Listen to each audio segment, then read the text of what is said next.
I'm just going to tweet, and then I'm also going to Facebook the link to it as well, okay? No worries. All right. And I think we're live now. Yes, we're live. There's a thing up the top that says we're live, so I believe we're live. 12 seconds. On my screen, it's just saying Jason is live. Because the tab is on his camera. That should be changing. Oh, no. Oh.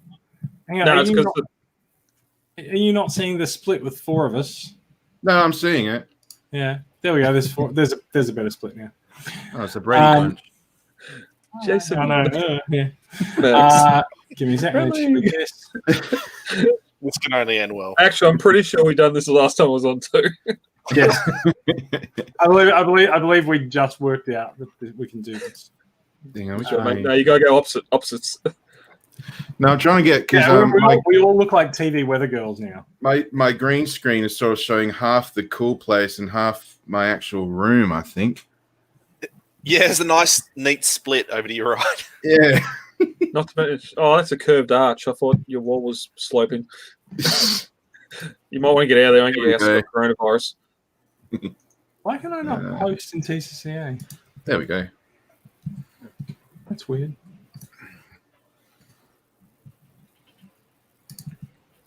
Why? Seriously, I can't post. Oh yeah, now I can. That's fine. Are we green screening? What's Max? Bradley is because his camera software lets him. Yeah. I was having to play around with it. You can run anything for a green screen. We're live, aren't we? Yes, we are. Yeah. When I'm doing this on Twitch, this is all invisible, so I've got the game screen behind me and such. But why the hell am I so flushed out? Oh, that's all right. I am too.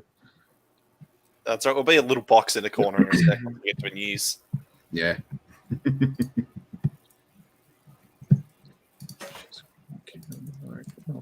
Settings. Oh, look at that. Look at that. Oh. So weird. Oh, I was about to ask you if Chris Hemsworth realised you're at his house, but no. So I can do that. I had someone tell me on stream they think I look like a Hemsworth. And it's kind of like, no, not really. It'd be like the older cousin of a Hemsworth. Like a knockoff of the Hemsworths. You're KO Hemsworth. Yeah. Yeah, right. Okay. All right. We have a... Okay, I posted in Twitter. Everything's good. Let's... apparently Pink has been tested positive for coronavirus. Yep. The artist, Pink? Yes. Yep. More baby children to die. The colour. Yeah, the colour pink. If you like the colour pink, you're going in isolation. She's a terrible sequel to the colour purple. But yeah. Okay, no, I like Pink. Pink's great. All right, now that things are live and things are sort of we've sort of got stuff out. Let's do an intro, right? If I do that, I need to put this over here because I have lost the run sheet.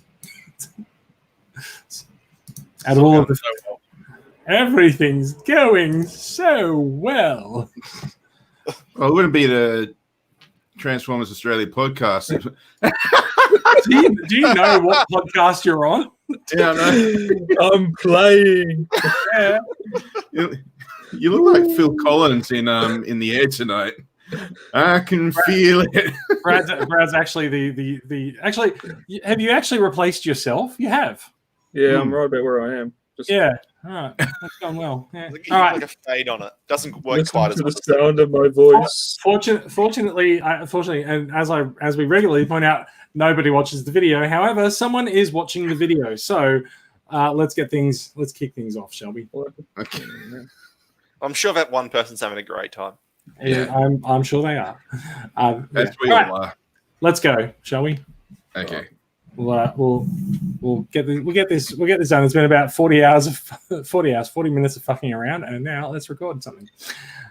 Okay, hello and welcome to Off the Rails. This is usually the voice of Transformers Collectors Club Australia. Today it's our thoughts and hopes and dreams. This is something we haven't done since October. Usually it's when things are quiet and our thoughts will randomly move from Transformers to other things, which we will usually not talk about, but today we will. On today's show, we will be discussing probably the coronavirus.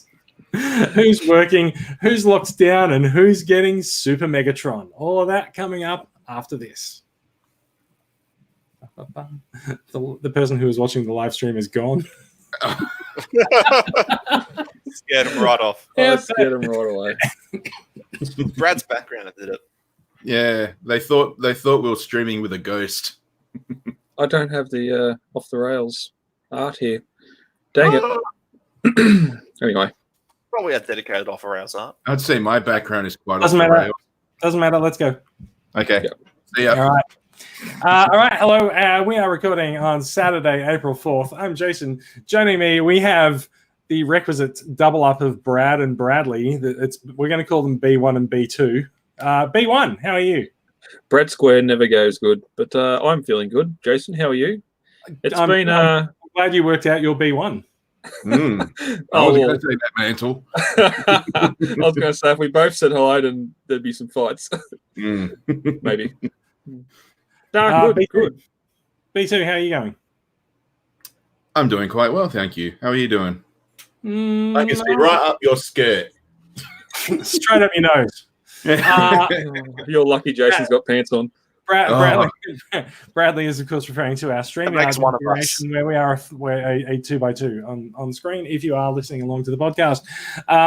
Max is also coming to us from Adelaide, apparently in total darkness. Things all right, Max? Is the Tesla battery run out? It's just a rainy day, I guess. Fair enough. It's a rainy day and I can't bother setting up lighting because... this is actually probably the best lighting that we've ever had for you on the show. Because usually you're one advantage of daytime shows. Yes. Is that I don't have to haphazardly balance a lamp up on a desk there. Yeah, I mean usually haphazard lamp balance configurations are the best, but yeah.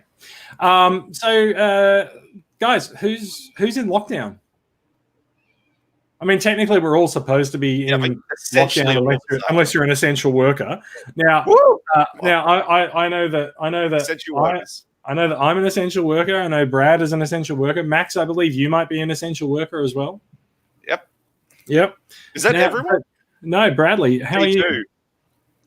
Bradley, are you an essential worker or not? His house from Premsworth. Of course he's not.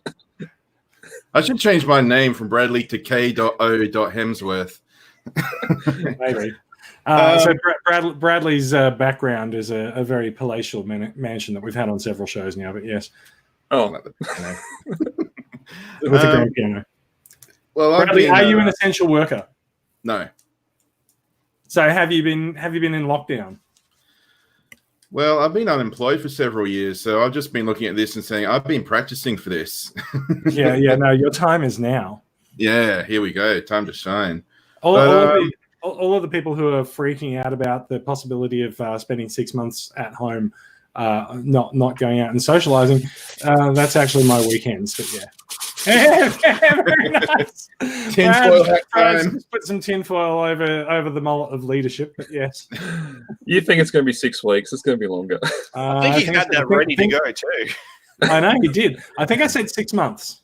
That too. 6 months, yeah. I've just finished my third week of working from home. Now, if you'd asked me 6 weeks ago whether I was willing to work from home, I would probably have just gone mumble something. I might just come into the office anyway. But no, we've been told in no uncertain terms, stay at home, work from home.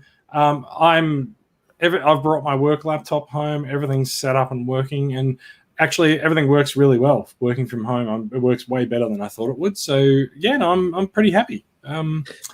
Yeah, it's taken me a while to sort of get back up to speed with working on the same projects and everything. But no, end of week 3, I'm pretty happy about it. How about the speed of change? Nowhere near back up to speed. Yeah, just how fast everything's had to come into effect. Where the governments have said, now we're doing this, now we're doing that. Where 2 days ago it was completely different. Just the reacting to the escalation. So I think it's really interesting. So I also dabble in tech journalism, but the rise of Zoom as a video conferencing solution has been really interesting because Zoom does some fairly dodgy stuff as an application, right? Like, if you're in a conference and you send a private message to someone, just like, oh, the conference, the speaker's hair isn't done properly or something, your private message gets included in the chat transcript that goes to the conference organizer at the end. Zoom will dob on your boss if you alt tab and go away from it and start paying attention to another window. It will tell your boss that you're not paying attention. There's been numerous cases of people sending out public meeting links to Zoom conferences and essentially getting, like, they've had to come up with a new term called Zoom bombing. So like, I've had that happen already. Have you? I haven't had it happen, but yeah. So people swing by a Zoom conference and like show explicit imagery or swear at everyone. All of this stuff happens in Zoom because like it's not been built to scale up to, I think. What was the number of active Zoom things? I think they said something crazy like 200 million or something. While you're looking for that, this is the only time I'm going to say it, and if anyone else says it, I'm going to nuke the call. Social distancing.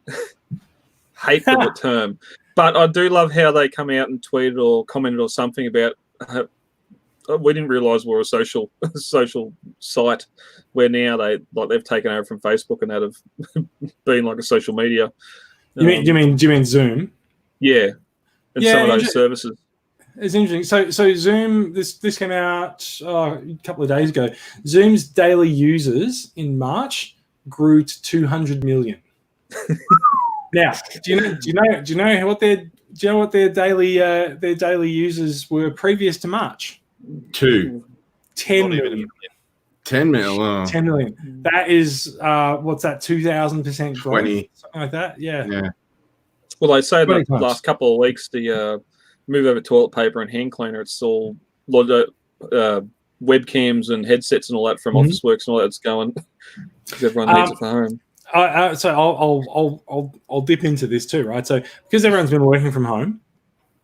Obviously, yes, people are buying keyboards, mouses, monitors, all sorts of equipment, headsets and stuff so that they can work from home, which has created a bit of a run on most of these things.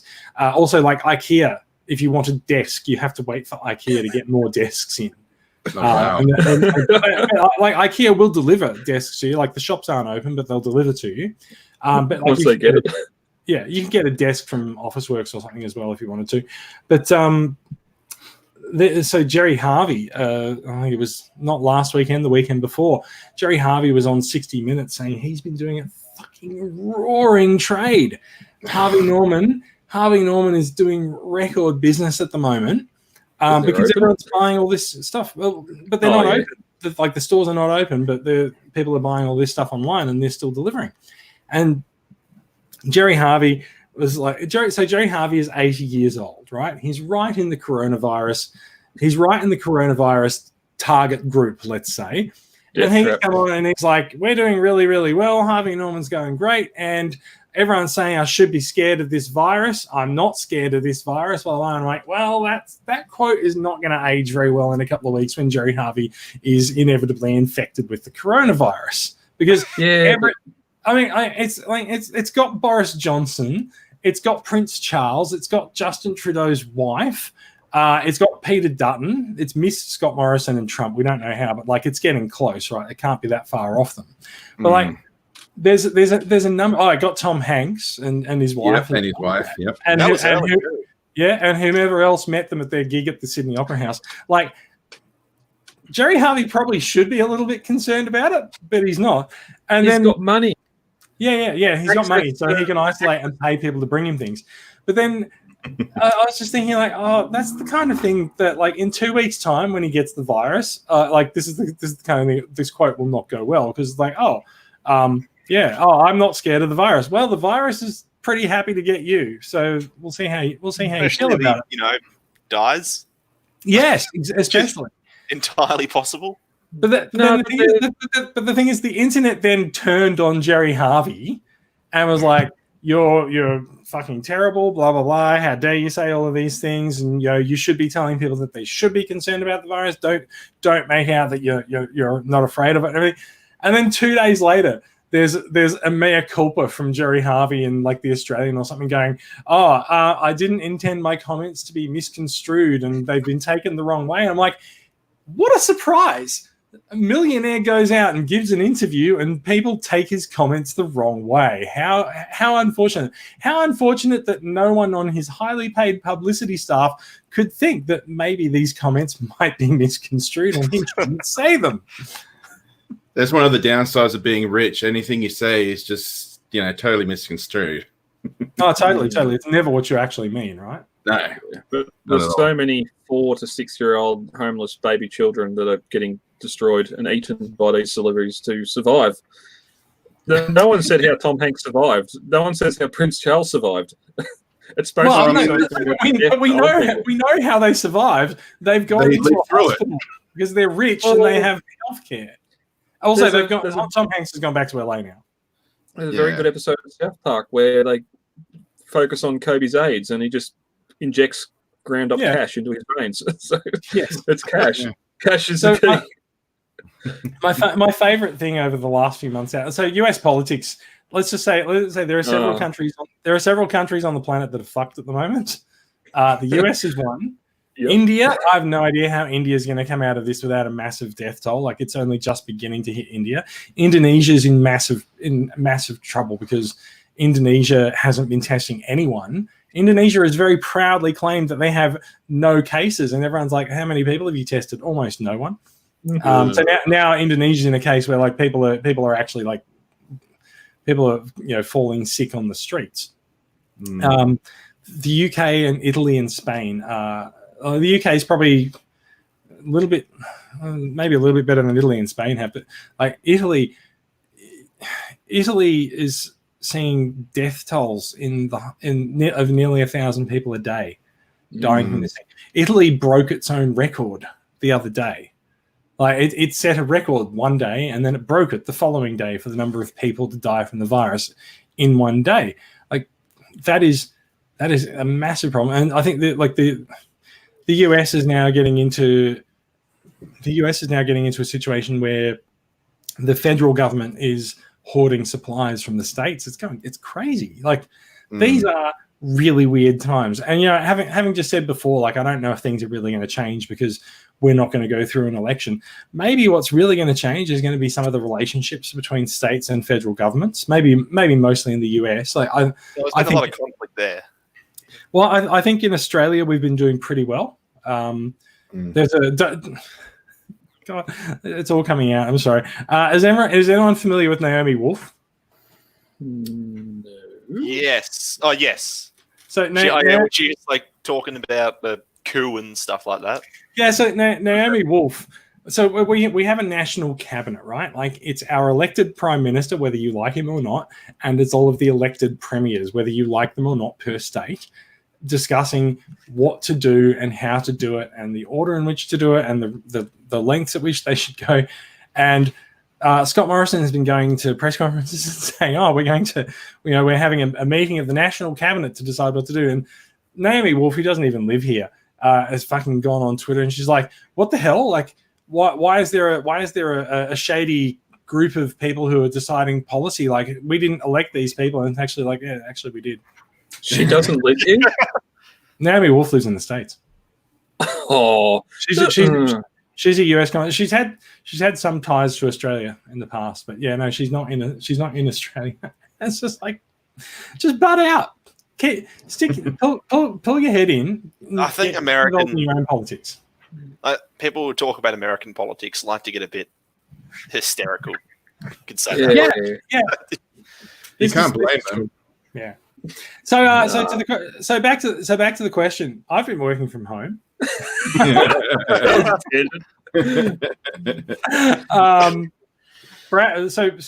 Brad and Max, you're both essential workers, so you've been going to work. Yeah. No one can go a week without any meat products. So I've been working 6 days a week. I mean, you should probably ask vegans, but I like meat, so that's okay.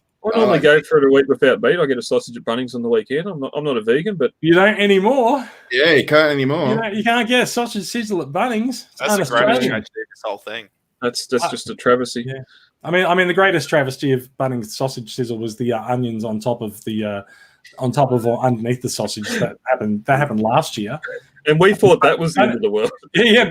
Bunnings sausage sizzles have never been the same after that was mandated. But yeah, That's what started the virus, actually. Yeah. it might. No, look. Ultimately, you know what started the virus, right? It was the fact that I didn't forward that email to 10 people. This is There all are your some- fault. I'm sorry, guys. I'm sorry.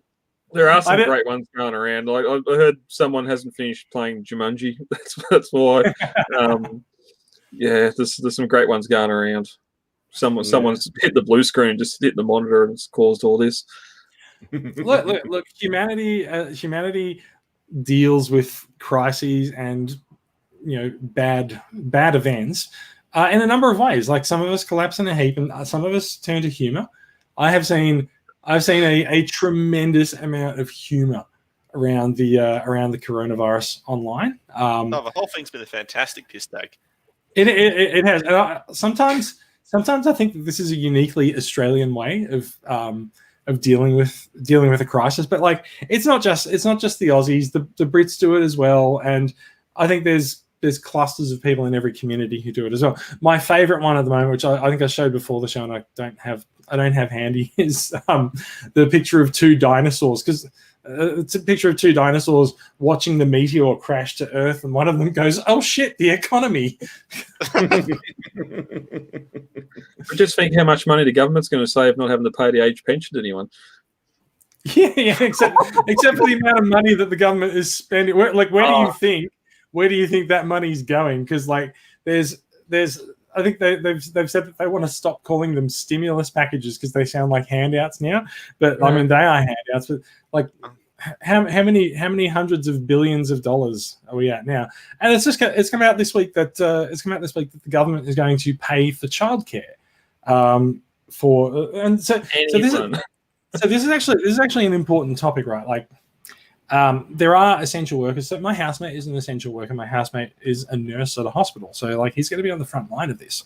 And it's really important when people are saying, "Oh, why aren't they closing all of the stores, and why aren't they telling everyone to bring their kids home from school?" It's actually because if you force close the schools, then all of the healthcare workers can't go to work anymore, and the healthcare workers are the people that you actually need going to work. So I would not expect to see schools forced to close. I expect to see schools stay open, especially even after the school holidays, which I think are now on. I expect to see schools stay open. I expect to see healthcare workers and essential workers send their kids to school, or if they're of an age where they can trust them to stay home, then sure, keep them home and tele-school. But that's exactly right. But you can't close all of the schools, unfortunately. In this day and age where a lot of families, you have both parents working, even whether it's essential or not, if there's still employment there, you're going to take employment where you can and not work.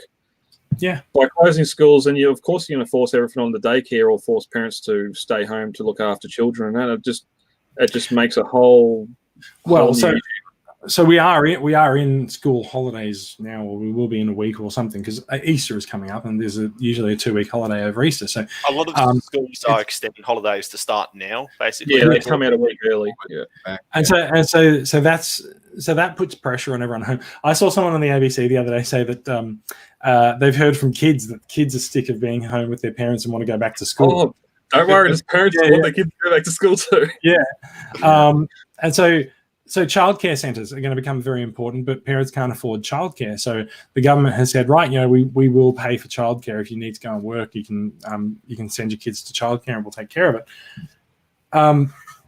Excuse me, but there's the minister who announced it literally a year ago to the week. Poo-pooed the idea of government supplied childcare for all, saying it was I think he said it was communism. and then this week he's come out. He's like, the government will pay for your childcare with a straight face. But yeah, it's okay. No one remembers this stuff. a year ago. Like the people, no one has a long enough memory, and this is why ultimately, when we come out of the other side of this, I don't think things are going to change. We're not going to go through an election. Policies won't change. If anything, things that might change might be that we are more likely to work from home instead. So maybe we all collectively are like, oh, you know what, I don't really need to go to the office, but like offices will still have a need to exist. It'll change minor things, like, so there'll be like, big events and stuff are going to shift online after this because they're going to find out that, we can actually do this stuff really easily. And we're already seeing that shift happen. Like it's just little things like that, but nothing. It's true. Look, honestly, I don't see. So I'm on an NBN fiber to the basement connection in my building, and it has been rock solid for 3 weeks of working from home. There's been a lot of headlines in the media saying, "Oh, the NBN can't handle it." Yeah, I know. Yeah. But there's been a lot of people in the media saying, "Oh, the NBN can't handle all of the things." Like, no, it's been fine. It's been fine. There was a thing about asking Netflix and Stan to reduce their top streaming rate. So fair enough. I didn't really notice that much of a change. There was one blip on my internet connection at about 11:30 to midnight one night, and that was it. Yeah, I'm pretty much been the same. I only had one instance where I was streaming and the internet connection was like, I can't stream at the moment, sorry. But everything else has just been peachy. Well, yeah, my modem shit itself 2 to 3 weeks ago and went to get it renewed. Doesn't your modem regularly shit itself? Yeah, it is. I got about 6 months out of this one. So yeah, went back into the Telstra store and said, hey, this doesn't work. Oh, we don't make them anymore. Here's this new one. I had Unfortunately, because of an issue Telstra's been having with toll transport at the moment, they have no items in stores. So they gave me the loaner. And I've still got the loaner. That's actually great. They gave you the one from the store. Well, $280 modem, and I didn't have to pay for it. So yeah, I haven't got the proper one sent out yet. But I'll have to do that one day. This, I think, is probably the benefit of living in a small town versus living in a city, right? If I went to the Telstra store a couple of suburbs away and wanted a modem, and they only had the demo one, they wouldn't give it to me. No. Yeah. I mean, you are in there every 6 months with a broken modem, so maybe they. Fair enough, but yeah. Oh god, here's Brad again. Oh, here you go, have this. Modem. They can see him walking down the street because they can see the mullet 10 blocks away. They can see the reflection of the tinfoil. Yeah, they see Brad walking down the street and they're like, "Oh shit, the economy." But yes. Is there a cloud following me? What? Maybe it's the tinfoil hat. It might be. That tinfoil hat, you look like George Washington. He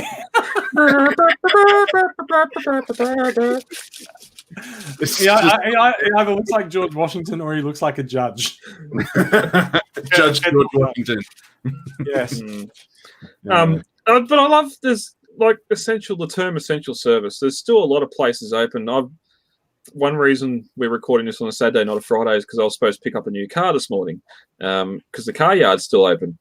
I don't know how much longer for. I'd hope to get my car before they have to shut. But you're supposed to. Like, did you not? No, it had a couple issues, so it's in the mechanic getting fixed. So thank God the mechanics are still open. All this stuff that's essential there. This is another tangent, but the brothel in Geelong that got fined $10,000 for being open. They won't. Bottle shops are an essential service, but a brothel isn't. Bottle shops are an essential service. Brothels are not. You can do the same thing on Tinder. Okay. Or you know what? It's not. I mean, brothels more than anything else. Brothels are a terrible, and like they've been taking out beauty parlors, which also do these things on the side as well, and finding them. Like brothels are not essential services. No. Like no, you don't explain it. You don't have to. People can take matters into their own hands. It's okay. Oh, there's literal term right there. Bravo. People can get a hand on the situation. But they'll never get ahead. That's handy work. Yeah, no. Like they can get a hand on it, but not a whatever. Maybe we should just palm this story off. Yeah, fair. No, but I 2 weeks ago now.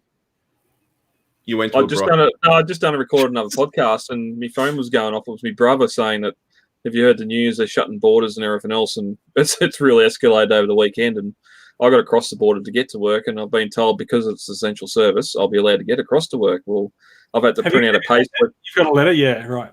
I printed out a pay slip just to say, hey, I'll work out here, even though I got Vicky plates. They've been the coppers of New South Wales have been pulling cars over in that town, but I haven't seen any yet. So, and now Easter's coming up. Work should give you a letter to actually say you are an essential worker and blah blah. We expect you to turn up to work. That is a done thing, but yeah, they should. Yeah. Yes. They're taking precautions like the cafeteria at work. Like then you got to sit a meter apart. So now a room where 50 people sat to eat, 10 people sat to eat. So there's been issues there. We've had the same thing at work. We had an email go around that says in our meeting room booking system, the meeting rooms have a number of participants that can go to the meeting room designated against them. You are to divide it by 4. Excuse me. Sorry. So they said that a meeting room with a capacity of 2 to 4 people now has capacity of 1. Yeah. No one can come to the meeting with you, but you could use that room to attend an online meeting. Yeah. And like they've said at work, they're doing it to show that they're doing something and not just like at work in the cafeteria. All the plates are being removed. So if you want anything in a plate from the cafeteria, you've got to pay an extra 20 cents for a styrofoam container. So saving the world's gone out the window. All the cutlery is being replaced with hang on. cutlery. So why have they? So they've removed the plates and they're charging you for the styrofoam. Yep. Pepper, salt, condiments are being removed because everyone touches them. Yet we've got a system where we got a clipboard. You can write your name and your employee number down. It comes out of your paycheck. That same pen's there. That same clipboard's there. Everyone uses a pen. There's a set of gloves there. No one uses them. I've seen one manager come in the other day. He had gloves on. He got some steamed dim sims or fried dim sims or something from the Bay Marie. The cafeteria's handed him the paper bag with it in. He's got it, wrote his name down, taken the gloves off, then carried the bag outside. It can live on paper bags for hours. There was something that I saw fairly recently as well. It was two things. You mentioned the Bay Marie. Mm. Now, this is a term that I had not heard. Well, okay. I understand what it is. It's the sort of the thing where they put all the food and you scoop out what you want. It's like a buffet, right? Buffet, yeah. And so it's a component of the buffet. It's the thing with the little cute little glass shelter over it and everything. I know this term because my housemate told me that they have one at his work as well, and he said they've stopped using it. They're not allowed to use it anymore. They have to serve individually portioned meals. It's ironic. Do you know what the one surface that the coronavirus can't survive on? No, the best surface. Glass? From what I saw there, it's plastic. It's plastic. It doesn't survive on plastic. So they've been getting all their meals in plastic containers wrapped in cling wrap. It's been really interesting. Yeah. What was that? That was the Bay Marie, and I forgot what else I was going to say. Even the plates, they're like going to styrofoam. Like this is the styrofoam containers. You normally get chips and gravy from charcoal chicken, or even going back to the old Macca's styrofoam. Like when they started bringing these out, I personally, honestly, I think it's really dodgy of them to start charging you for the containers when there's no other option for you to carry the meal in. I mean, what do you do? Just like you purchase the meal and then just like, insert food here, please. You know? I thought I don't want to pay the 20 cents. Well, I thought they'd have more finger food like rolls, burgers, that sort of stuff that you don't need a plate for. But they've still got abundance of food there. They're more expensive. You need a plate. Yeah. I don't know why, but I'm just picturing you go up with your hands and can I have some soup, please? Thanks. Please, sir, can I have some more, but just a little bit cooler? Well, it makes chips and gravy hard. You put the chips in there and the gravy. No, that's terrible. The other thing you said that I wanted to touch on is gloves, right? Yeah. Now, so No. So like, what kind of gloves would you use? What you said your boss has got gloves? We got latex gloves at work, which I've brought some home and been using in public. Yeah, but I'm not just wearing the same pair of gloves around too. That's one problem. People are just leaving home. Yeah, no, this is the thing, right? So people go out to like a fashion store and they'll buy fabric gloves and they'll be like, these are the gloves that I wear when I'm outside. But it's like you're touching everything with these gloves and they're not easily washable. Yeah. So the thing is, what you actually need to do is you need like sets of disposable gloves. Plastic gloves. Yeah. Disposable plastic gloves. You need to look like an extra from the set of the X-Files in order to make this work properly. But also, I've seen online that people don't know how to properly remove gloves. Are they doing that? Well, so like in some cases, yes, people will do that. But also, what they'll do. By that I mean to the audio listeners, grabbing the fingers and trying to pull the glove off the hand. But yes, people will do that. But also, people will take a glove off with one hand and then use the gloveless hand to remove the glove from the other hand. Yeah. And let's be clear, right? That's okay if you wash your hands immediately afterwards. But also, you need to basically you should turn that glove inside out and then throw it out or discard it or something. The other thing that I saw is, and perhaps overkill, but this person will probably be the last person in Sydney without COVID-19.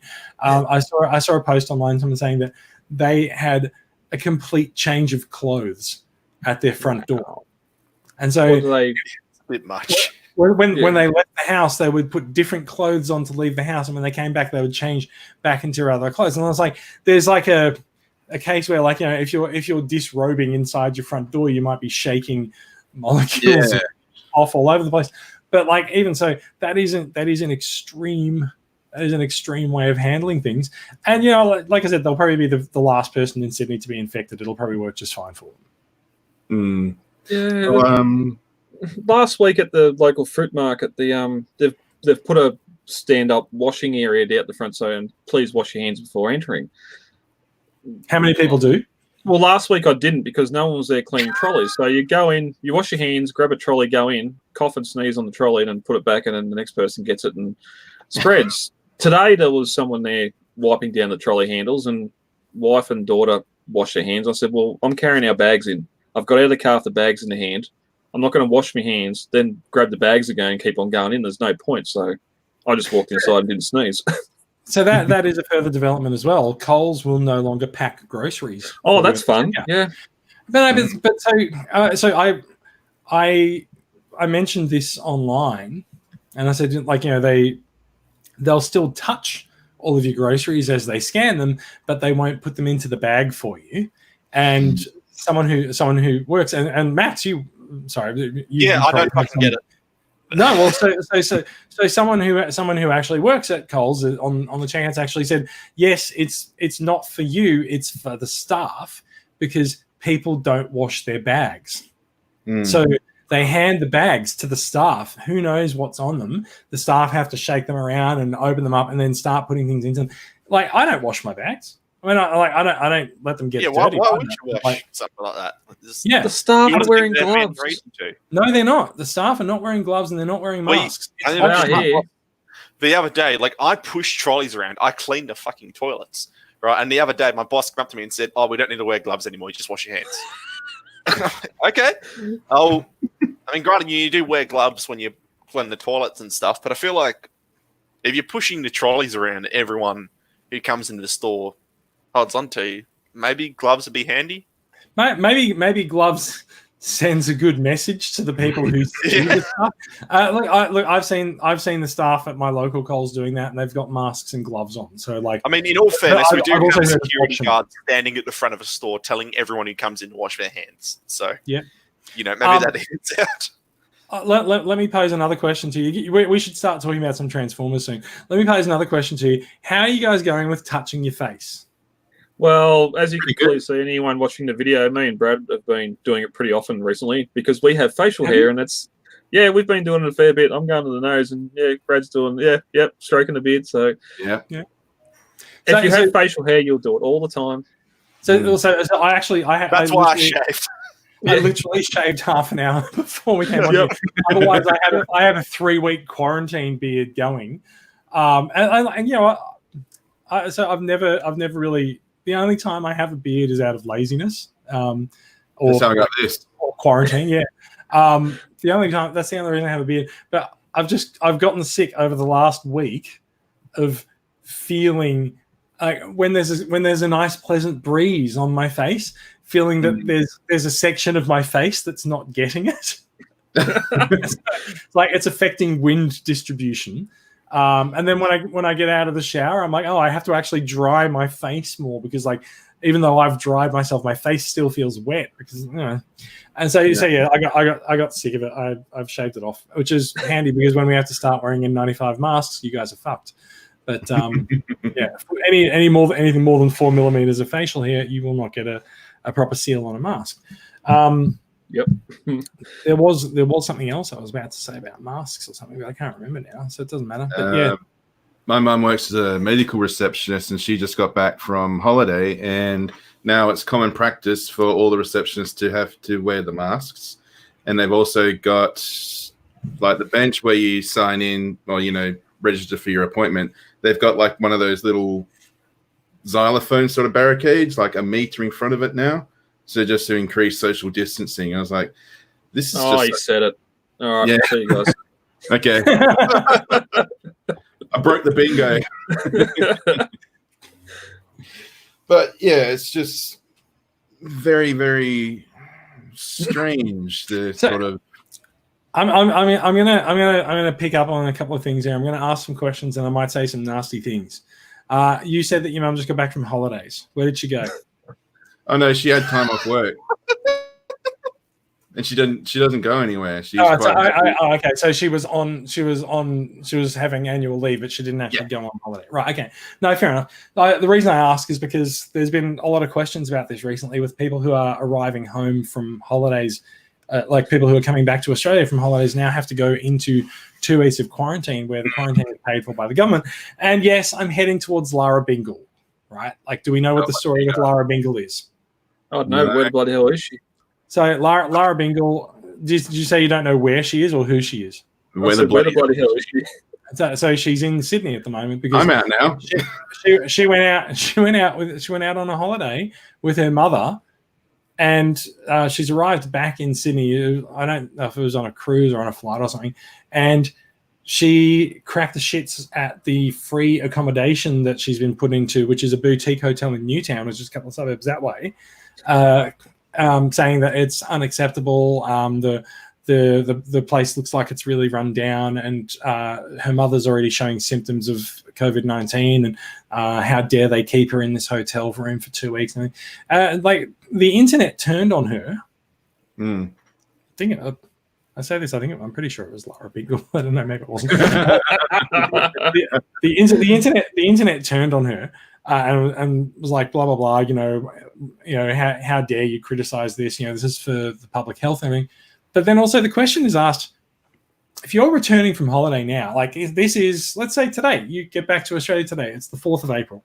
You might have been on holidays for 2 weeks. Where the fuck did you go that didn't have coronavirus, didn't have health warnings, didn't have isolation rules, didn't have warning saying maybe you shouldn't go anywhere? And this is a question for a lot of the people who are arriving on cruise ships. Where the fuck has your cruise ship been? Like, how you would have known when you got on your cruise ship that this was a problem. And now these cruise ships are pulling up in around cities around the world and going, oh, you have to help us, blah, blah, blah. You know, we've got sick people on, which a lot of them do. But like, you need to allow us to dock and offload passengers. And cities are turning around, and cities are turning around and going, no, you can't dock here. Piss off. Go to the next place. Australia has told cruise ships to get out of our waters. We allowed 2 to dock in Sydney, not last week, but the week before. I think it was last week. So well for us. Well, so there's a number. A different word. No, we allowed it. Yeah. But the thing is that they had arranged that before all the restrictions came into place, and so like it was not unusual for these ships to dock and disgorge their passengers. But the failure on our part, and I say our part as in the city of Sydney, the failure on our part was not taking all of these people and testing them and saying, hey, actually, you can't, we need you to go into this holding space. We need to test you all. But also, we have much more strict quarantine requirements now, where we will take people and send them to a quarantined hotel and not let them out of their rooms. But at the time that they arrived, we didn't have those restrictions. And they're like, yeah, get off the ship and just go self-isolate. You'll be right. And so you end up with this situation where people are like, oh, I don't have to self-isolate. I'm fine, blah, blah. So if they had actually taken them off the ship and sent them to a quarantine hotel, probably would have been better. There's been people complaining that they're getting off planes and being piled into buses in close quarters with each other and then taken to the hotel. You've already got it. Yeah. This thing. The point is that you've been on the plane together, you're on the bus together. Nothing has changed, and if you've got it, you got it, and if you haven't got it, you haven't got it. And at least we're going to keep you isolated, and we're going to keep you away from the community. I was a friend on Facebook. Flattening the curve. Yeah, a friend on Facebook 2 weeks or 3 weeks ago was posted a photo that he's getting one of the boats at Sydney to depart, and everyone's like, this is after the one in Japan that got it all. You're an idiot. What are you doing? Well, I've paid for we're going to go and risk it. And I'd assume that's one of the ones that's turned back and is invested now. But politics aside, everyone can say, well, he's doing a bad job, good job, whatever else. And I'm going to stroke the tinfoil hat here. As soon as it was a problem, they should have just shut the borders. They should have shut the borders, not have anyone come back. Because as soon as people started coming back, like we got cases here, and it's because people come back from cruise ship. They get off the cruise ship, they get on a train, taxi, Uber, whatever else. That Uber's infected, the train's infected, and it's spreading like that. And that's how we've been hit, really, by it. No, you're right. Look, it's a delicate balancing act, right? You can shut the borders, but then you destroy your commerce and trade, and you destroy people's livelihoods when you do that. Yeah. But this is why we have, constantly changing restrictions as they sort of try a couple of things. They try them out for a week and see what effect they have on the numbers. The problem is that the numbers tell you like a 2 week, maybe a week or 2 week delayed report on how you're doing. And so you need to look a week ahead of the numbers and see where you're going and what you're doing, and whether or not what you're doing is going to have an effect. And we know that isolating people has an effect. Like we know that works. We didn't do it sooner. Like we saw all of these stories coming out of China. So this has been around basically since the end of last year, start of this year, right? So at New Year's Day, let's say, but it didn't get so bad in China until Chinese New Year. So like everyone's like, oh, blah blah blah. We knew this was coming in January. We didn't. Like we had an inkling that something was going to go on, but it got really bad around Chinese New Year, and then it's escalated throughout February in China and Italy. Italy gets it really bad because Italy is very similar to China. They have an aging population, and the aging population all hangs out with each other. So that's what's been going on there. Like most of the deaths in Italy have been elderly people with health complications already, and like it is routing their elderly population. It's a terrible thing, but like it's easy to say we should have closed the borders in January, or we should have closed the borders in February, but it's those dinosaurs looking at the media and going, oh shit, the economy. Like if they didn't close it and they might have saved some people's jobs, maybe that is a good thing. It's a balancing act that I'm glad I'm not responsible for. Well, it just goes to show that a diet of red wine and pasta doesn't save you from all ailments. But all right, what are you talking about? So many Italians dying. Yeah, but it's the same. Like even now, the fact that numbers are going up is because people are still coming back. Like 2 weeks ago or last week, they said there'd only been 2 confirmed cases of actually person-to-person transmission in Melbourne. So people weren't actually giving it to each other. It's just people returning and had it, were getting tested and everything else. But yeah, the curve in Australia is definitely flattening at this point. There's a lot of information that's not coming across, I should say. So there are some issues with that, though, right? There is an increasing number of transmissions of unknown origin, which is community in person. New South Wales we're winning. So for us, it's about 1/3 of new transmissions. New cases are unconfirmed or unknown transmission in the community, which is a bit of a problem. That's why we're isolating, right? But one of the problems with the numbers in the curve is that you can't actually get an accurate picture of this until you actually test people. Like someone doesn't go on that board as a confirmed case until they've had a test. Mm-hmm. And so you can't just go, oh, I feel like I've got the flu, so I'm a COVID-19 patient. So you have to display the symptoms in order to get the test. And so we also know from Iceland that there are asymptomatic transmissions. There are people who have no symptoms, but they've got the virus, and they're walking around in the community right now and transmitting that virus. And wasn't there some senator, one of the South Australian ones in federal parliament, who had no symptoms whatsoever, but turns out he'd been I heard that. Yeah. And so he was saying, I feel totally fine, but I have the virus. Yeah. Well, it's mutating. That's the thing. Like, no, it hasn't. It's a very slow mutation. They're saying so. Like, it hasn't mutated that much over the course of the 3 months that we've been aware of it. There's been an 11 and 12-year-old child die in Italy too, so it's. But that's fine. Yeah, okay. Anyone can die from it. It's a respiratory disease. It causes a respiratory disease. But there's been a number of people saying, oh, but it's mutated. But the scientists have actually said it's mutating really slowly, which gives them hope that a vaccine will actually work. And this is why we need a different flu vaccine every year, because the flu mutates fast enough that your immunity to last year's flu doesn't help. Yeah. But now they're hoping that we will actually be able to vaccinate about it. Anyway, anything else? I don't know. Like, should we talk about some Transformers news, or should we not? I don't know. I just got one more on the spread. Like, one of the casuals at work that was supposed to replace me so I could go on holidays at the start of March, he turned up to work, coughing his guts up. And why would he turn up to work? Well, he's an Uber driver part-time as well, so that's why. No, but this is the thing. Why would you turn up to work coughing your guts up? Read the fucking room. Yeah, well, he went to the doctor, and the doctor said, no, it's not. He didn't get tested. Doctor just said, no, it's not that. You got the flu. He gave it to me as I was... The flu. He gave it to me before I went on holiday, so I got it, and I'm still coughing and carrying on now. Going to work. Yeah. Well, you look well. Yeah, and that's. Well, hat on, Brad.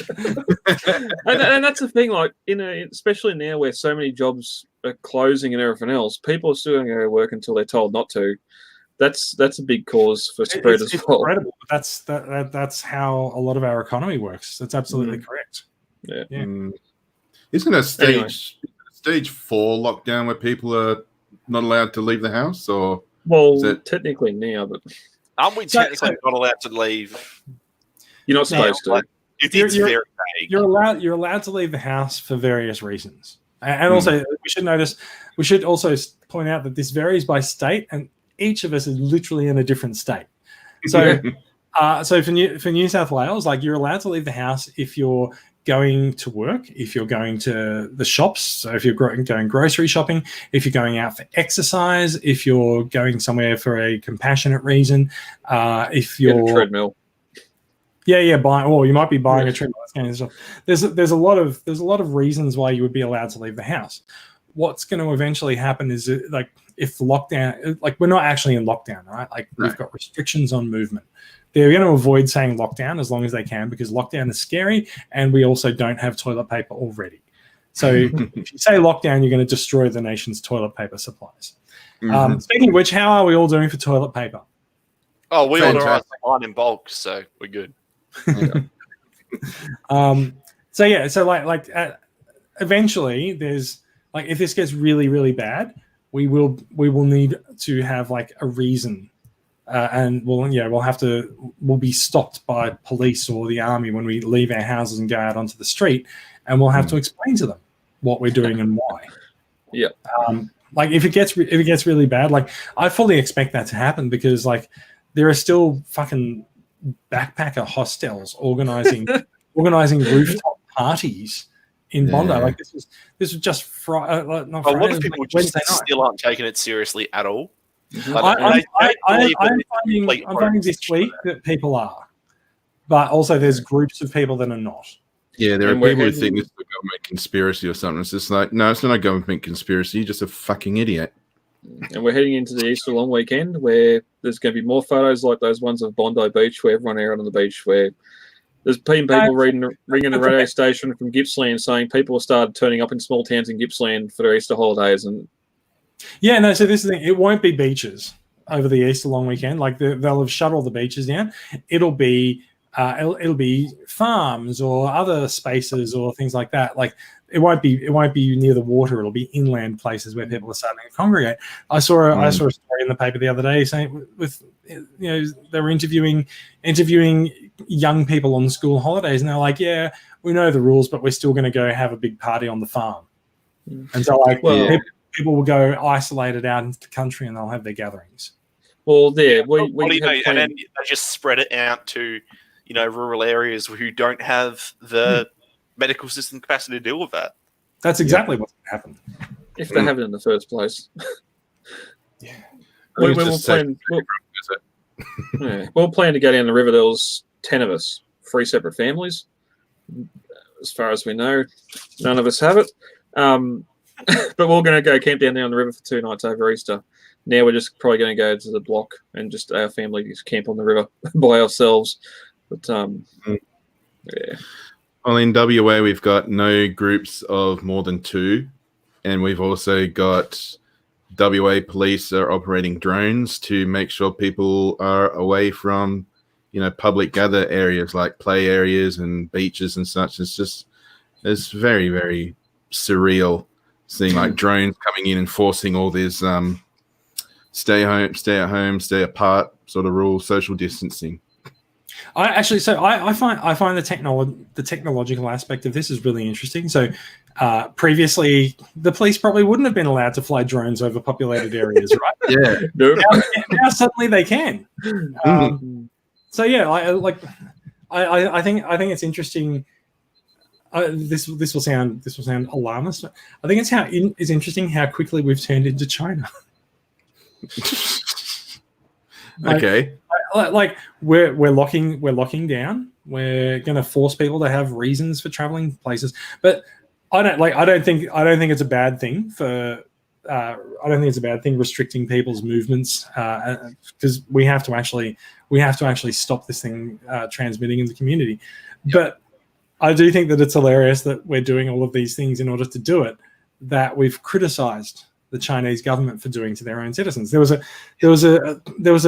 report early on, I think it was early February, from China saying that one thing a lot of people don't necessarily know about China is that China, like Australia has states, China has regions, and you actually are not generally allowed to travel between regions without a good reason. So like if you live in a particular region, you're probably always going to live there.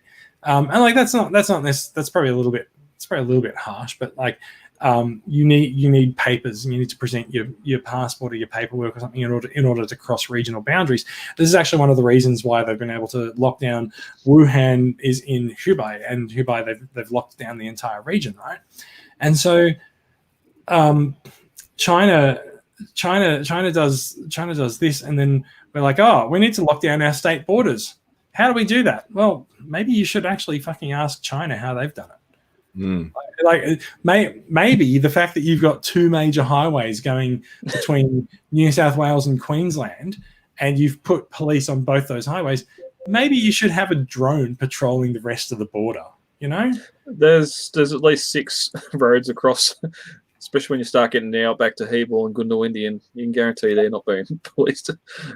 But yeah, that's traffic flow. Of course, going up Tweeds Heads, that's going to be the busiest part. So you'd want to stem that. But I saw a funny post the other day. Someone said that the Queensland Premier has asked Northern Queensland to patrol their border.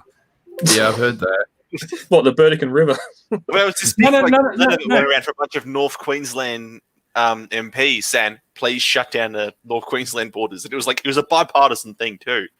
Like Yeah. everyone was nowhere to do this. But this is the thing. Everyone's seen that, and they're like, "What the fuck? What's the North Queensland border?" It's like North Queensland has a border with the Northern Territory. That's the border they're talking about.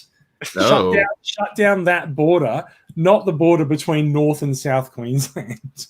Oh God. I mean, like North Queenslanders do think they're a bit special, but not in this instance.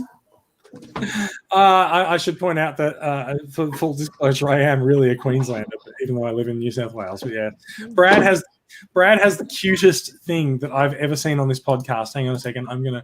Pretty sure last time I was on, she was just a puppy. Yeah. Oh, Looks like a puppy. I just burped. I tasted that. Roxy, what did you? No, don't lick the face. Ugh. No, you're not allowed to touch the face. She shouldn't be either. No, she just had hip surgery and had a hip removed. So Oh. that's awesome. 6 months old. 9, yeah. Oh my god. Wow. Been locked. No, some condition where we had an X-ray done and all the hip had pit marks all the way around like a golf ball, and 4 weeks later the hip joint had pretty much dissolved away to nothing. So Oh wow. that got cut out and stubbed. So she's been healing and been sorry for herself for the last few weeks. Yeah. She's a cutie. Mm. All right. Look, we've had enough doom and gloom. Does anyone want to talk about some Transformers? Yes, I reckon please. we could breeze through it in about 10-15 minutes, I reckon. Yeah. I think We may as well. We are a Transformers podcast. We should talk about need Transformers at some Some point. sort of distraction, don't we? all right, so despite the fact that basically the world is on lockdown, there has been some news. And last week, And figures are still getting out too. regular listeners will be aware that we generally don't broadcast on weeks when there's no news, and it's been a few weeks since we broadcast. So, And as we said earlier, we're all but one of us aren't in lockdown, so we're still working, still busy. yeah, it's true. Look, I'm not expecting new figures to turn up at shops, but you can probably find some online soon. We'll see what happens. I've seen Grapple today. I was surprised to see that here, even though it's been out for a little while. Yeah. So I got to say, I think Earthrise Wave 1 has been seeing pretty good distribution around the country. I think it's fair to say. Yeah, Starscream was there as well. Yeah. Oh, yeah. So do you know what the weird thing about Grapple and Starscream distribution is? Their packaging. I think there's like 2 or 3 grapples to 1 Starscream. Yeah. Oh, really? Yeah. Oh, So yeah. if you order just standard Why? varieties of things, usually like you'll get a box of deluxes. And I think you might get 2 deluxes, 2 of each deluxe in a box. So there's like 8 figures. You'll get a box of 4 Voyagers, or it's either 4 or 2. I'm pretty 2. sure it's 2. It's 2 variable. It depends if you're ordering it as a retailer or as an individual buying a case set from a retailer. So you might get a box that only has Grapple in it. So how might you think that the opposite exists and that there's a box with only Starscream in it, but there's not. The only other box variety is 50% Grapple, 50% Starscream, whether it's 1-to-1 or 2-to-2. So Starscream is rare compared to Grapple. Why? Even though the original Starscream peg warm beer. Yeah, I guess a lot of people didn't like that original Starscream so much. So, yeah, I don't get it. And Yeah. by original, I mean I got the Siege Tetrajet one. Yeah, so I must confess, I haven't really put Starscream and Thundercracker, because I have the Siege Thundercracker, side by side to determine whether or not they really are that much of a retool or a remake. But people are saying they're not. No. Like, they're saying that Earthrise Starscream, the Earthrise Seekers, are more of an upscaled generations. Yeah, that's what they are. They're the same as the classics or Hankei ones that we got a decade ago. They just have a more elaborate transformation, and their wings can fold back and forth. Yeah. I was juggling up between Grapple and the Grapple. I really like to look at the Grapple, and just the alt mode for Seeker. Starscream looks really good too. But I'll be honest, I really like Starscream.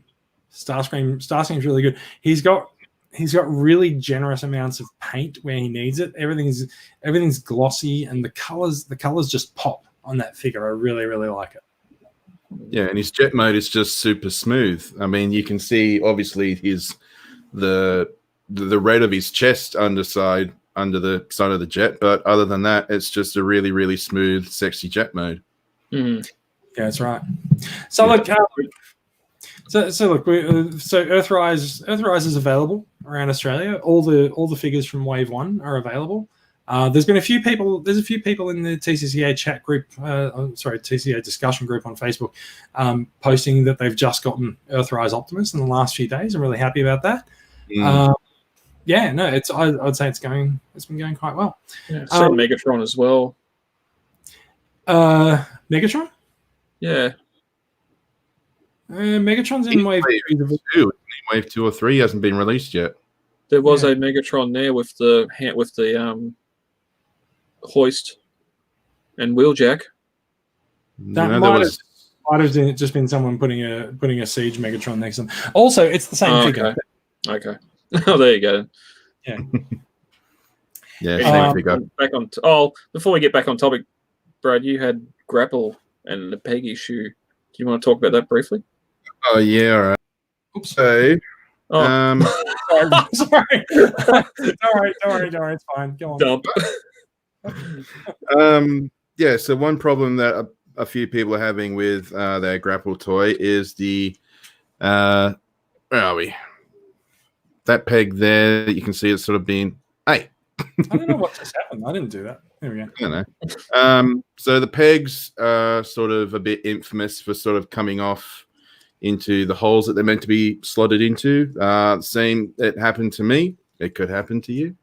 And I ended up having to dig out the peg with a good set of pliers.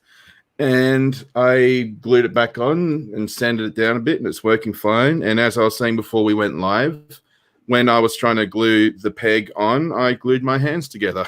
As you do. It's funny because Mum was in the next room. I was like, Mum, can you come here for a minute? She's like, why? I said, I've glued my hands together. She was just like, there was an awkward silence, and then she came and helped me. I was like, yeah. How did you resolve this? I just pried them apart. So you just ripped a bit of skin off? No, I didn't rip any skin off, but it did hurt like buggery. Well, I don't know what buggery feels like, but yeah. I was going to say, now's the time to go and rob something because you have no fingerprints. Oh, yeah. All right, let's talk, Debbie. Yeah. Well, I mean, this picture that we're looking at here, it literally looks like the one on the right has been set on fire, and the one on the left is its endoskeleton. So we should just point out we are talking about Studio Series Devastator, which has been shown off in full this week, and there's now plenty of photos going around showing what Studio Series Devastator looks like, just in case you were unaware. Spoiler: it looks like in fact, it looks like these are all clips from stills from a video. Spoiler: it looks like Devastator from the movie. No. My son seen these photos when I was doing the run sheet yesterday and said, why is it standing up? This is movie Devastator, not G1 Devastator. It should be crouched over on all fours. Yeah. You can do that, can't you? Yeah. I know, but I'm pulling my Supreme one back out of my son's toy box because I don't like this at all. The addition of scrap metal in there is just pointless and is not needed whatsoever because it's not part of the film. It looks like he's wearing gloves. Yeah, he's got yellow mittens on.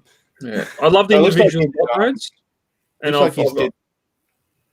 looks like he did what Hulk did, where he ripped a police car in half and then he used them as boxing gloves. Yes. Yeah. No, I love the individual robot modes, and I'll get them as Constructicons, but I'll never merge them into this. I don't like it whatsoever. You'll never merge them for the kill. They'll never be one. Yeah, Max, you're awfully quiet. Yeah, it's because I was trying to sort of my internet didn't work. Okay. Series Devastator looks like Devastator, which means it looks like shit. So I don't care. Yeah, that's the best I can say. I'm happy if you're happy. Well, I mean, no one ever saw Devastator in Revenge of the Fallen and said, "Wow, he looks like a really, really good robot." It does a really good job of representing what it's supposed to. It's a strange, garbled mess. Objectively, as a figure, it looks nice. Yeah. I do It see is that, a successfully polished turd. I do see in the video there's a few places where you can sort of see some of the engineering that's gone into it. Like he can support those arms. Like if the ratcheting, if you move his arm around, he can actually raise those arms and hold them in a pose. And there's like a dual shoulder system where like the shoulder connection is made, but then the shoulder rotates on a different part. So like there's an appreciable level of engineering that's going into this. I just am not that interested in it personally. How many toys have gone into the torso? Is it 2 or is it 3? Is it? I think there's 7 all up, isn't there? Yeah, so you got 4 limbs. 5 mixed up with the head. 5 limbs. Because you got 2 for the right hand. Oh, have you? Yeah, you got scrap metal and Hightower as his right hand. Okay. Overload's the main torso, but him and Mixmaster being the 2 Voyagers sort of take up most of the bulk of it. Depends how you count the left leg too, because they're doing a red and a yellow version of Rampage. Yeah. Yep. So yeah, still looks ghastly, but Next, drag this into this window and see if this works. There we go. Yeah. There's 7 there. But also, I'm not sure what's going on with it. Actually, no, sorry, there's 8, but I think that's because one of them can be swapped out or something. I'm not sure. I'll be honest. I haven't been paying attention to Devastator for long enough to really determine how I feel about it. Long enough to really care. Yeah. I mean, I don't, but yeah. So I'm not sure. Yeah, because you got Scavenger and Overload making up the torso. I forgot about Scavenger, where he's just a torso for the Supreme one. Yeah. Scavenger toy. Yeah. Overload toy. Anyway. Yeah, fair enough. This just looks weird. Oh, there's Ooh, hello. Oh, there's another spoiler. Okay. Ooh, hello. All right. We can agree that Devastator is not something that we're interested in, but we're happy that other people are. Yeah. Happy for the Constructicons. I'll get the third-party one if I want Devastator. Let's move on and talk about something else that some of us may be more interested in more than others. We are looking at the Takara Tomy Mall exclusive Generation Select Super Megatron, who is a retool of Titan's Return Galvatron. If that takes the excitement out of your sails, it certainly did for me. I just noticed the knees. Of course, it is. Yeah, you called. Didn't you call this out on the discussion group? Maybe someone did. I thought it was you, but someone looked at the silhouette because this was presented as a silhouette earlier in the week, saying this is going to be the new release, and someone's just gone, "Yep, that's Titan's Return Galvatron." It is extremely obvious from the silhouette. So he's a pretty heavy retool of Galvatron, but he is Galvatron. It's unclear whether or not he's a headmaster. But also Galvatron's cannon has sort of changed into the super weapon for Megatron. Side mounted now instead of front mounted, I think. Yeah. Yes, that's correct. Yeah, I'm looking forward to this. But if it's like a Titan Master bullshit gimmick, I'll probably give it a pass. I became aware of Super and Ultra Megatron only a few years ago, and I thought this guy looks really sweet, but there's no toy of him until now, and I'm really looking forward to getting this. But of course, getting this, I also have to get Star Convoy because he is Super Megatron's opposite. Yeah, so Star Convoy has already been released as Generation Selects, a repaint of or retool of Power of the Primes Optimus Prime. Yep. Which also makes him a leader class and this a Voyager class. But yeah, I'm pretty sure this was a Voyager. Yeah, it's a Voyager.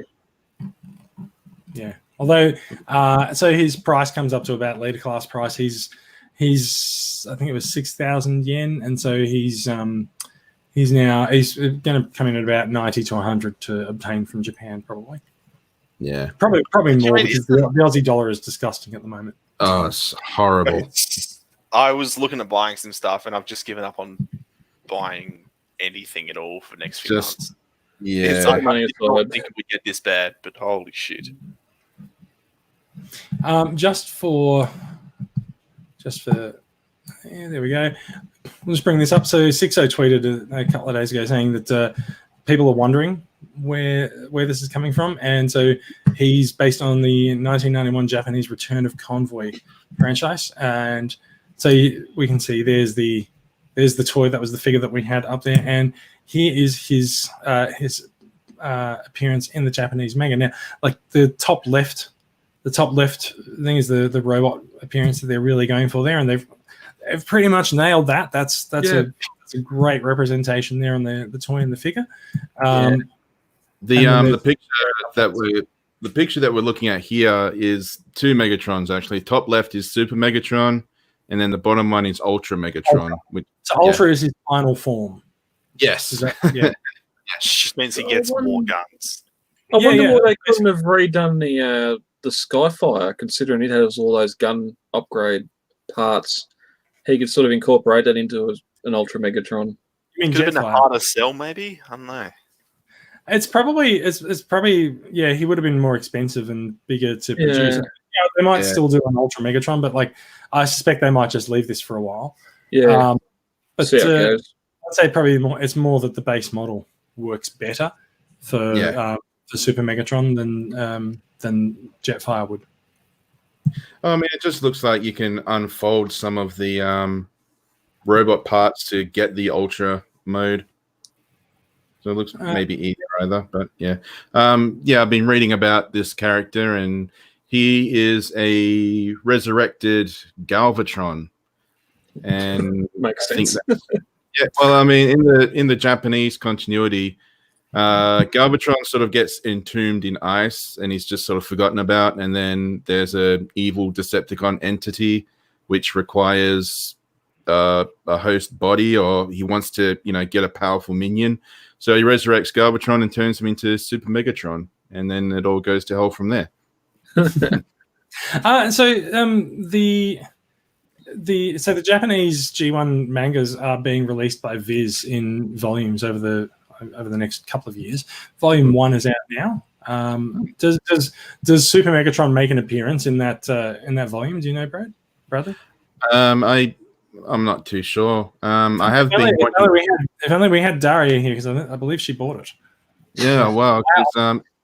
I've been wanting to get those things because they got a lot of interesting stories that are sort of glossed over in the cartoons, but they're sort of there, and it just sounds very interesting. And yeah, it does.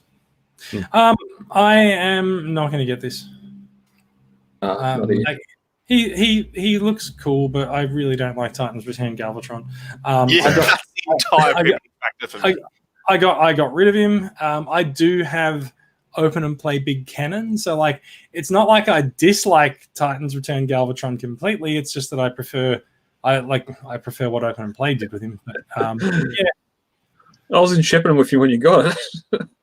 I know, and it's gone. It's gone. Yeah.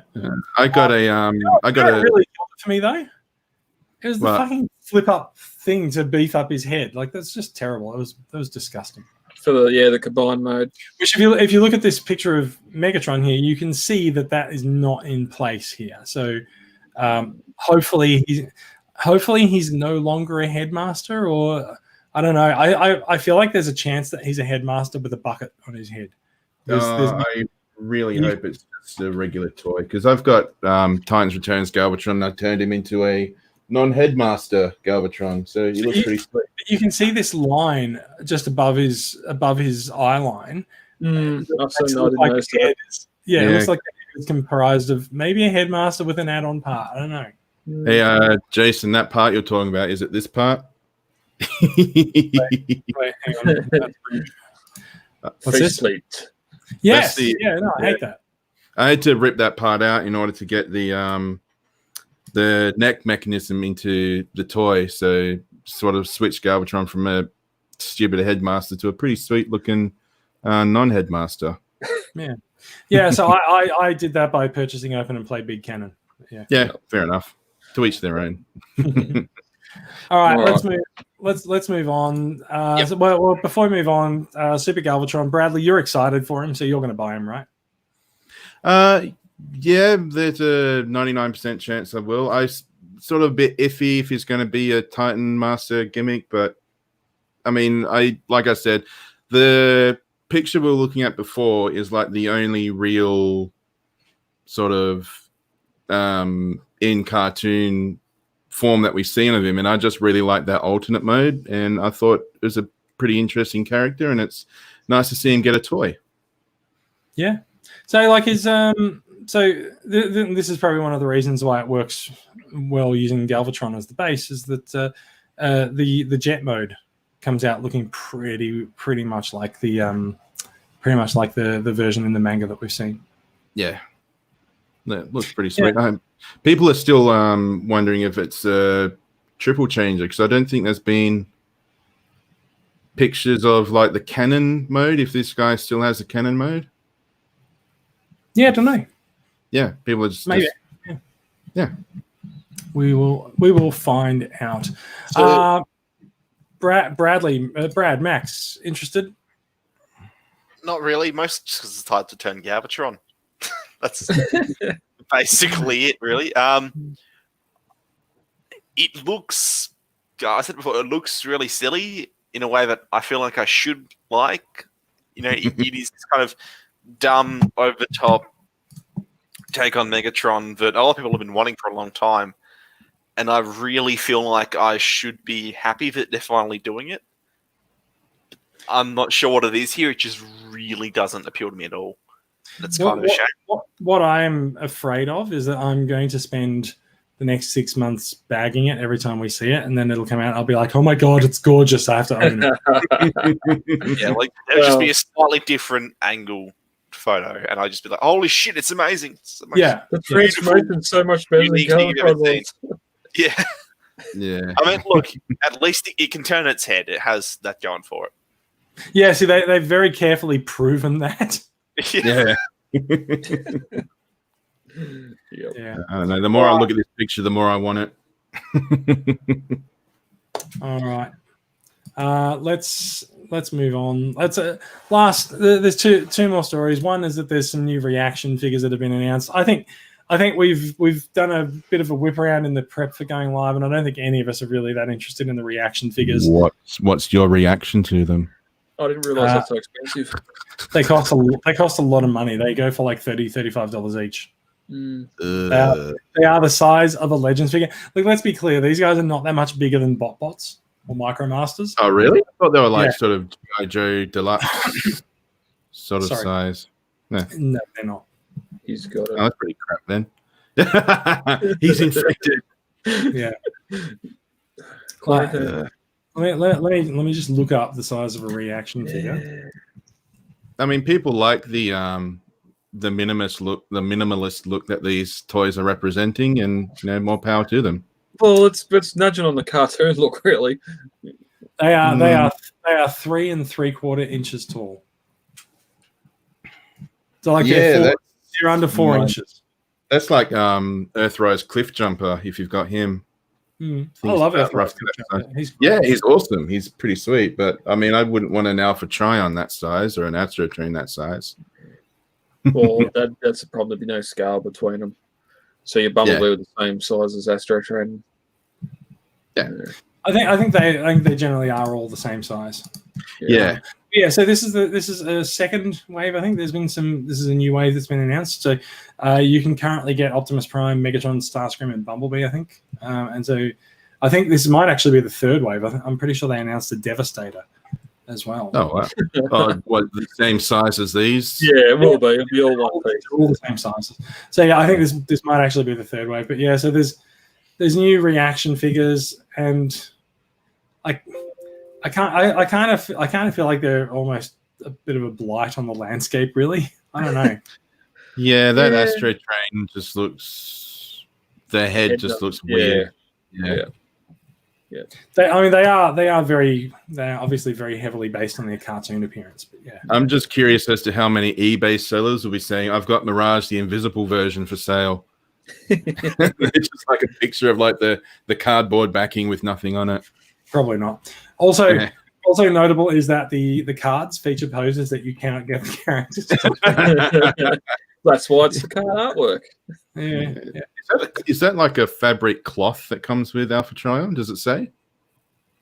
Is it? I don't know. I suspect not. I suspect it's just a piece of plastic. Okay. Yeah. We've talked before about people wanting smaller collections and War in Pocket and all that sort of stuff. Hmm.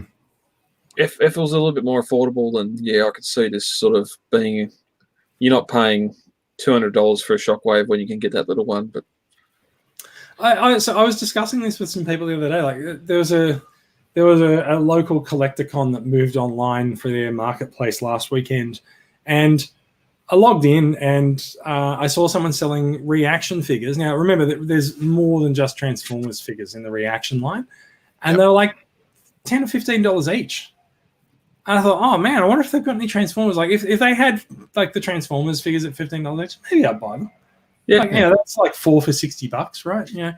And I was like, no, they don't have any of the Transformers ones. And I mentioned this to another group of collectors. And they were like, yeah, no, all the reaction figures are cheap except for the Transformers ones. The Transformers ones are the ones that are really expensive. I'm like, oh wow. Just leaves me with a bad taste in my mouth paying $30 for a piece of plastic that it's not even that well articulated. Yeah, there's like 4 joints. The one positive I could say here that looks kind of cool is the fact that Alpha Trion's cloak is made in a similar fashion to the old Funko Star Wars figures capes. So if they had like stuff like Leia and Vader and all that had plastic that cloak that looks exactly like that, sort of very soft vinyl. It is. It's kind of a nice touch. They've gone with the exact same style there as with those old Star Wars figures, but beyond that, who cares? Good call. There's a segue. All right, I think we might move on from the reaction figures and talk about the scare that we had this week. Oh. So there was a bit of a scare went around the internet this week when people were browsing Maketoys' website and discovered that Maketoys' website, the hosting had been suspended. Now, there's been rumors about Maketoys' fate for quite a while. There's been a lot of suspicion that Maketoys might be on the ropes and might be very, very close to circling the drain because they shut down some of their direct servicing last year. So I've had this happen. So I needed a part for Devastator, and I went to Maketoys and said, "Hey, can you send me the part?" And they said, "Yep, give us $25 and we'll post it to you." And they did. Now you can no longer do that. You now have to go through the retailer that you purchased it from, all sorts of weirdness and things like that. And with very little communication from the company in the last few months, and then suddenly their website disappearing from the internet, a lot of us thought that maybe Maketoys is gone. Turns out, no, they're there. Someone forgot to pay the bill for the hosting and the website apparently, and they're back and they've announced a reissue of their Jazz Masterpiece scale figure. So Maketoys' Masterpiece line is called Remaster. Jazz is Maketoys Remaster 09. Downbeat.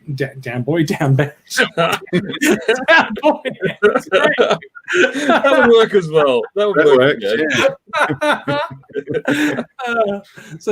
Maketoys Jazz is Downbeat. I think when he came out, I think a lot of us saw. I think the Transform and roll out Jazz and just decided Maketoys hasn't quite nailed it. But I think since that happened, and I think since some of the Jazzes have come out, I think Downbeat has actually come to be regarded as a very good Masterpiece scale Jazz. Now, Fans Toys announced one a couple of weeks ago, and so we will see what happens with Fans Toys Jazz versus Maketoys. See which one ultimately becomes the sort of the definitive masterpiece until Takara releases one. So Maketoys is back with the news that they are reissuing Downbeat. There are some extra paint applications, and there's a new sticker or some new stickers that are going in there. And like you can see the small tease of the reveal that there's a Martini Racing sticker or something on the sticker sheet that's going to get turned up. So, yeah. Yeah. So we will see how that goes. I assume that the Downbeat reissue will turn up at all of your favorite retailers in the next few weeks. Well, for pre-order anyway. Yeah. Well, there's some foreboding. I really wanted to get this when it was announced, the first version. Mhm. It's one of the figures that never came from a retailer that shall not be named. So I think it may be time to get my hands on a Downbeat. Yeah, sounds good. Go for it. Time for it. Yeah. Because I think there's a lot of rumors too about maybe Hasbro, Takara bringing out a Masterpiece Jazz, which never really surfaced.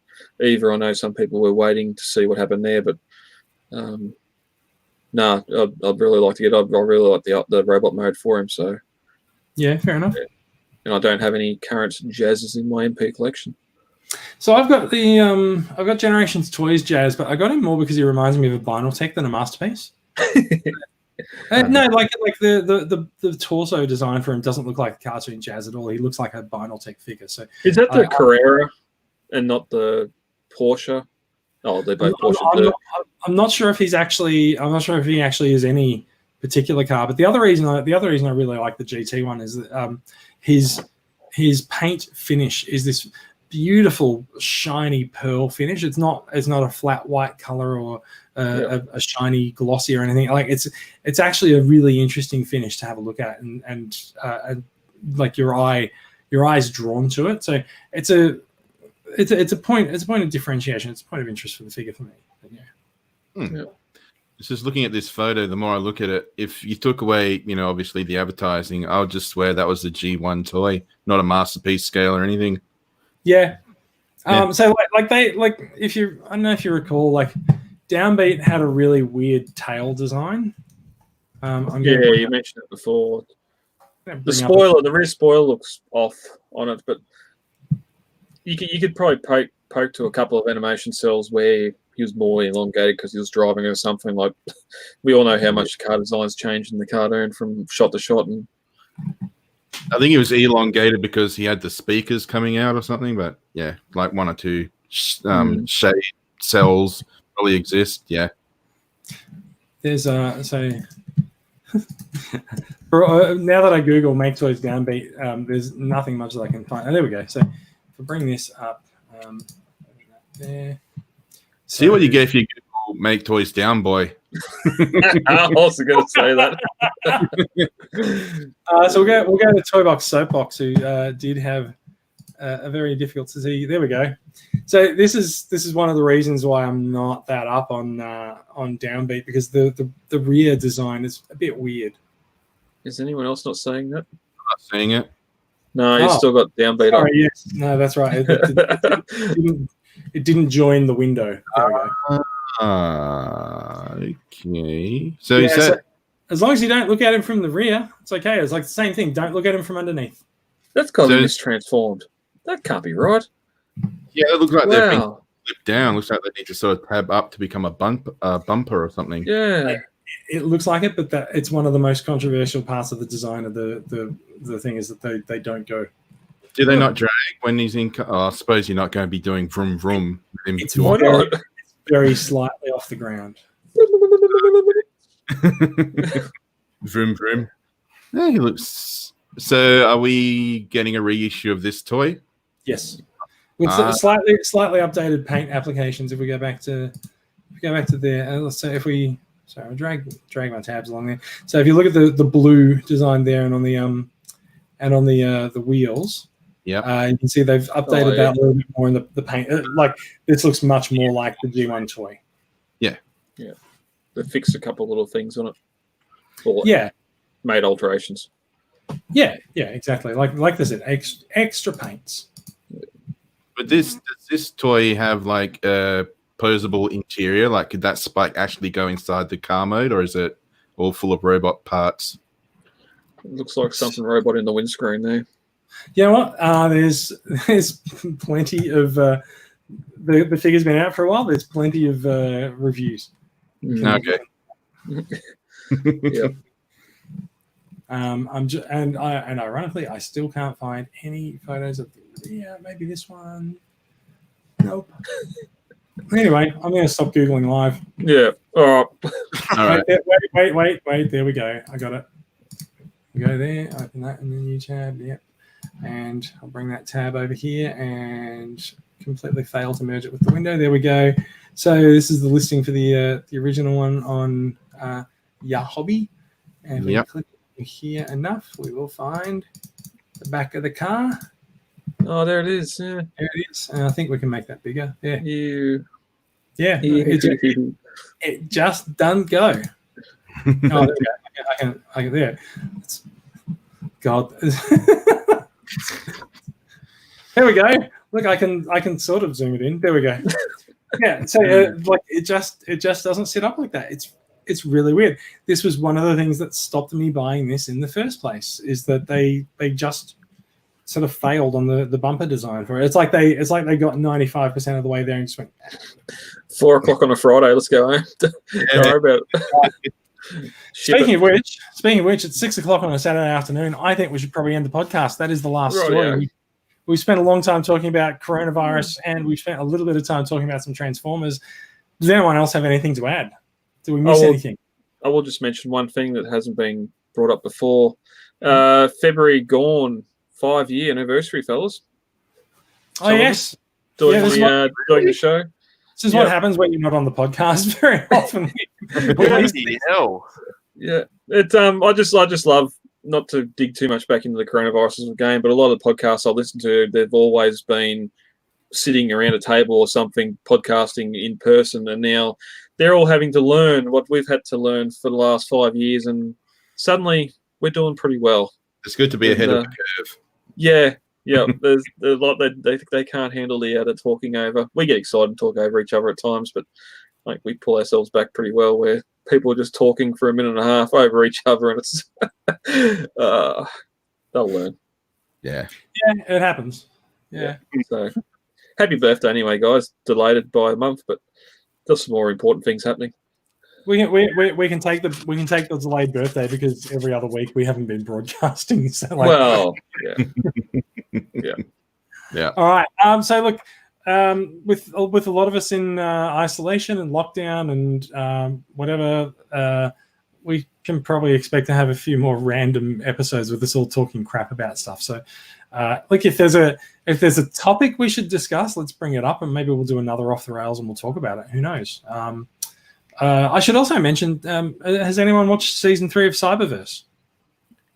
No. No. I think I may have watched episode 1 of season 1, but sort of lost track after that. So I will say, I will point out, if you are in quarantine, if you are in lockdown and you're looking for something to watch, Hasbro put up, and I'm not sure if they still have it up, Hasbro put up every episode of season 2 of Cyberverse, all linked together in one video on YouTube, so you can just watch the entire season one after another. That's and tempting. Season 3 is available on Facebook Watch from a particular user who's uploaded all of the videos. Season 1 of Cyberverse, I could not give two hoots about, but season 2 I really enjoyed, and season 3 is actually a very, very different thing for a Transformers show. Like, there's a lot of sort of elements that sees the Autobots and the Decepticons team up to take down a bigger enemy. There's a lot of elements of things that come in from other parts of the franchise that we haven't necessarily seen in animation before. There is an appearance by the extremely well-regarded Decepticon Justice Division leader Tarn in season 3 of Cyberverse, but he's not what you think he might be. There's dimension jumping, all sorts of pretty cool stuff. And I have to say I've really enjoyed